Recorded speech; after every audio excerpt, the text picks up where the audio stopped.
अरे छात्रों, अब तक हम लोग 3 विषयों का मॉडल प्रश्न पत्र को हल कर चुके हैं। आज हम विज्ञान के मॉडल प्रश्न पत्र को हल करेंगे, जो 2021 के लिए झारखंड अधिविद्य परिषद द्वारा जारी किया गया है। यह एक ब्लूप्रिंट है। इसका ये मतलब है कि इसी तरह का प्रश्न सेट आपको मिलेगा परीक्षा में, लेकिन प्रश्न संख्या या प्रश्न अलग हो जाएंगे। सिर्फ आपको इस पैटर्न का क्वेश्चन मिलेगा, जो कि इसमें जैसे 20 नंबर का प्रश्न पूछा गया है और प्रत्येक प्रश्न का अधिमानना 2.5 है, यानी इस तरह से पूर्णांक 50 नंबर है। तो आपको ऐसे ही बहुत सारे प्रश्नों को हल करके तैयारी करना होगा, तभी आप परीक्षा में सारे प्रश्नों को हल कर पाएंगे। तो चलिए देखते हैं। ये प्रश्न संख्या 61 है, क्योंकि हम लोग इसके पहले 5 सेट बना चुके हैं, 3 सेट बना चुके हैं, यानी 20 करके क्वेश्चन था, तो 20 से 60 क्वेश्चन हम लोग बना चुके हैं। यानी ये चौथा सेट है, जो कि 61 नंबर से शुरू हुआ है। तो पहला प्रश्न क्या पूछा है, धातुएं सामान्यतः किस रंग की होती है? धातु यानी मेटल। आप देखे होंगे कि लोहा कहीं पर गिरा हुआ रहता है तो उसका रंग कैसा दिखता है, तो आप जानते होंगे कि इसका रंग भूरा रंग का हो जाता है, भूरा रंग से दिखता है।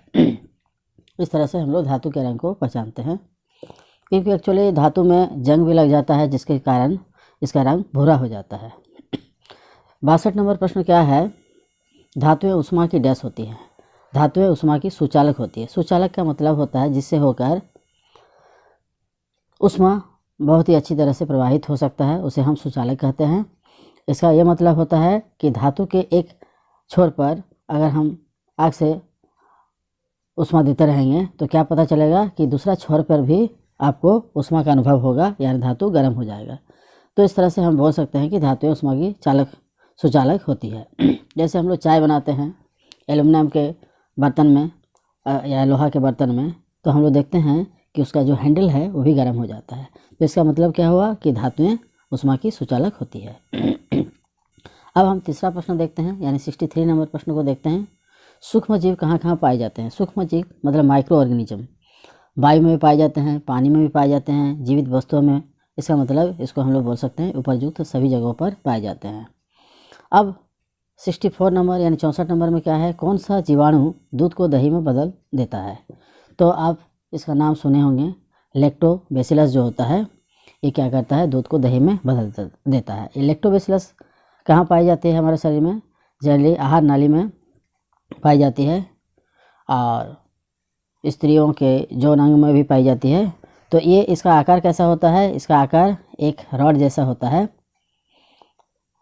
ट्यूबरकुलोसिस क्या होता है? ट्यूबरकुलोसिस जो है, इससे हम लोग टीबी का बीमारी होता है। ट्यूबरकुलोसिस जो बैक्टीरिया है, जिससे टीबी जैसा एक संक्रामक बीमारी होता है।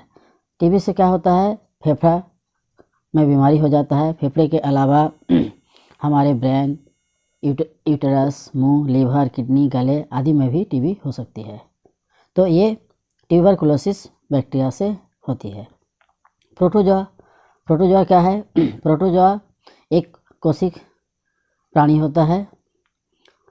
आकारिकी और क्रिया की दृष्टि से इस संघ के प्राणी की कोशिका पूर्ण होती है, अर्थात एक कोशिका जनन, पाचन, श्वसन और उत्सर्जन इत्यादि सभी कार्य करता है। एक ही कोश से ही इसका सारा कार्य होता है। प्रोटोजोआ इतने सूक्ष्म होते हैं कि हम नंगे आँखों से नहीं देख पाते हैं। और चौथा जो है पैरामीजियम, तो इसके बारे में भी जाने रहे। इससे संबंधित अगर कोई प्रश्न आए तो आप उसको हल कर पाएंगे। पैरामीजियम क्या है? ये भी एक कोशिकीय प्रोटोजोआ संघ की प्राणी है। इसमें सत्त केंद्रक का अभाव होता है। यह सिलिया की सहायता से गति करता है। ये साइटोपाइज नामक अंग से अपविष्ट पदार्थों को त्याग करता है। तो इन सभी बातों को आप जाने रहेंगे तो अगला इससे आधारित कोई भी प्रश्न आएगा तो आप इसको बना सकते हैं। किशोरावस्था 65 नंबर देखिए, किशोरावस्था की उम्र क्या होती है? ऐसे 10 से 24 साल की उम्र को हम किशोरावस्था बोलते हैं। ऐसे हम लोग 13 से 19 साल यानी टीन एज को मानते हैं। तो इसके आधार पर आपको इसमें से चयन करना होगा। टीन एज यानी 3 नंबर जो हो रहा है 19, इसमें पूरा टीन एज आ जा रहा है। 10 से 19 मतलब 13 से 19 जो उम्र है, इसमें इसको हम लोग किशोरावस्था बोलते हैं। लेकिन इसका ऐसे देखा जाए तो 10 से 24 साल इसको हम लोग मानते हैं। लेकिन अगर परफेक्टली देखा जाए तो इसको हम लोग टीन एज भी बोलते हैं, जो कि 10 से 19 के अंदर ये आता है। किशोरावस्था में आप क्वेश्चन नंबर 66 देखिए, किशोरावस्था में लड़कों के उभरे हुए स्वर यंत्र का क्या नाम है? इसको हम लोग कंठमणि कहते हैं। और भी बाकी सारे चीज़ों के बारे में हम लोग विस्तार से देखेंगे आगे चल के। अभी हम लोग प्रश्नों को हल कर लेते हैं। बल का मात्रक, बल का क्या मात्रक होता है? इकाई क्या होता है बल का? न्यूटन होता है, ऐसा यूनिट न्यूटन होता है। जूल के बारे में आप लोग जानते हैं, जूल भी एक इकाई है, ये ऊर्जा या कार्य का इकाई होता है जूल।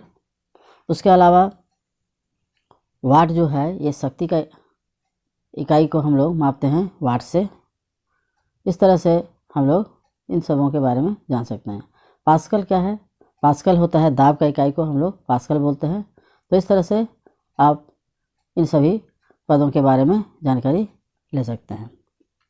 अब देखिए अगला प्रश्न 68, जब एक वस्तु दूसरे वस्तु पर सीधे भौतिक संपर्क के द्वारा बल लगाती है तो उसे कौन सा बल कहा जाता है? भौतिक संपर्क के द्वारा जो बल लगता है उसे हम संघर्ष बल यानी फोर्स ऑफ फ्रिक्शन बोलते हैं हम लोग। जब साइकिल चलता है या हम लोग चलते हैं तो क्या करते हैं, हम लोग अपने पैर से या साइकिल के टायर से धरातल पर एक बल लगता है और उसके विपरीत दिशा में दूसरा बल कार्य करता है, जिसको हम लोग घर्षण बल बोलते हैं। तो इस तरह से भौतिक संपर्क द्वारा ये बल लगाया जाता है। 69 नंबर देखते हैं, दहन के लिए कौन सी गैस आवश्यक है? दहन मतलब जलने के लिए, तो ऑक्सीजन गैस जो होता है जलने में सहायता करता है।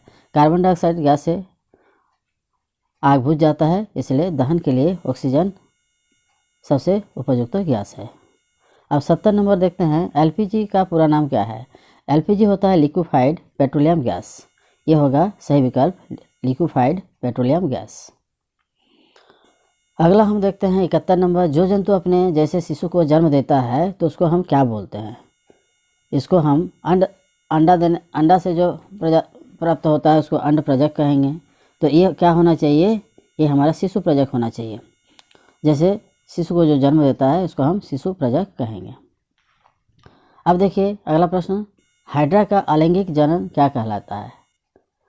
हाइड्रा का अलैंगिक जनन द्विखंडन, बहुखंडन, मुकुलन या प्रजनन। ऐसे हाइड्रा को हम लोग हिंदी में जल व्याल कहते हैं। निडेरिया संघ का जंतु है तथा हाइड्रा में शरीर अनेक टुकड़ों में विभक्त हो जाता है, तो प्रत्येक भाग वृद्धि करके नए जीव में विकसित हो जाता है। यह एक अलैंगिक जनन की विधि है। तो इसका बहुखंडन होता है, इसको हम लोग इस विकल्प को ले सकते हैं, इसका बहुखंडन होता है। अब अगला प्रश्न देखा जाए 73 नंबर, वे वस्तुएं जो प्रकाश उत्सर्जित करती है क्या कहलाती है? प्रदीप्त। जो वस्तु प्रकाश उत्सर्जन करता है उसको हम लोग प्रदीप्त कहेंगे। यानी प्रदीप्त जो होता है वो जलन क्रिया यानी प्रकाश का उत्सर्जन करता है। प्रकाश पुंज, तो प्रकाश का पुंज होता है लाइट बीम्स जिसको बोलेंगे। अप्रदीप्त जिससे प्रकाश उत्सर्जित नहीं होता है, तो सही विकल्प इसमें प्रदीप्त होगा। सूर्य का श्वेत प्रकाश कितने रंगों का होता है?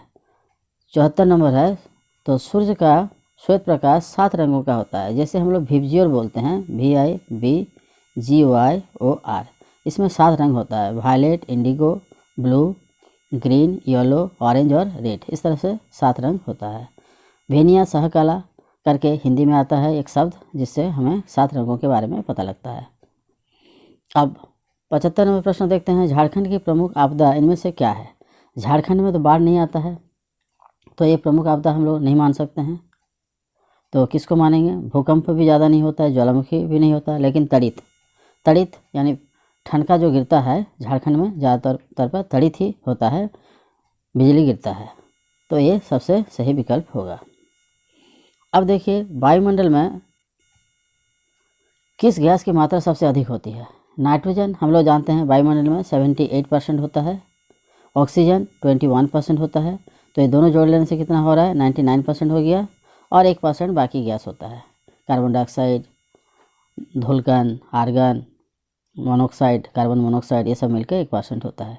यानी हम बोल सकते हैं 78% जो है नाइट्रोजन, यही गैस सर्वाधिक मात्रा में वायुमंडल में पाया जाता है।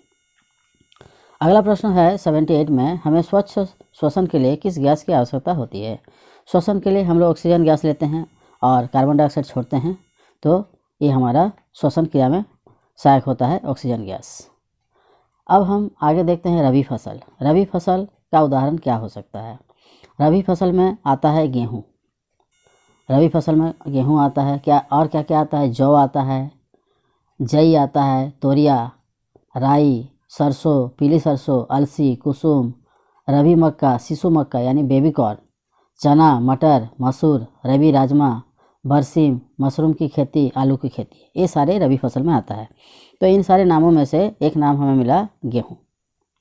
मकई तो हम बोले, लेकिन ये रबी मक्का अलग होता है, मकई अलग होता है, इसलिए शिशु मक्का बेबी कॉर्न बोले जो कि रबी में आता है, लेकिन यहाँ शिशु मक्का या बेबी कॉर्न कोई ऑप्शन विकल्प नहीं दिया हुआ है, इसलिए हम लोग गेहूँ को ही सही विकल्प के रूप में लेंगे। अब देखिए अंतिम प्रश्न आ गया, सूर्य का सबसे बड़ा ग्रह कौन सा है? सूर्य का सबसे बड़ा ग्रह हम लोग बृहस्पति यानी जुपिटर होता है। तो इसका आकार, प्रत्येक ग्रह का आकार अगर हम लोग देखेंगे तो इसमें बृहस्पति का जो आकार है सबसे बड़ा है। बाकी के बारे में हम लोग आगे चल के विस्तृत जानकारी लेंगे, आप इस सब के बारे में आगे चल के जान सकते हैं। तो इस तरह से हम लोग 20 प्रश्नों का उत्तर पूरा कर लिए। आप इन प्रश्नों को तैयार करें और इसी तरह का प्रश्न परीक्षा में फिर से आ सकता है। आपको कुछ और सेट प्रैक्टिस करना है जिससे कि आपको पता चले कि इसका तैयारी आपका अच्छी तरह से हो रहा है। तो इसके लिए हम लोग आगे चल के और भी बहुत सारे सेट के बारे में चर्चा करेंगे। तब तक आप इसे तैयार रखें। धन्यवाद।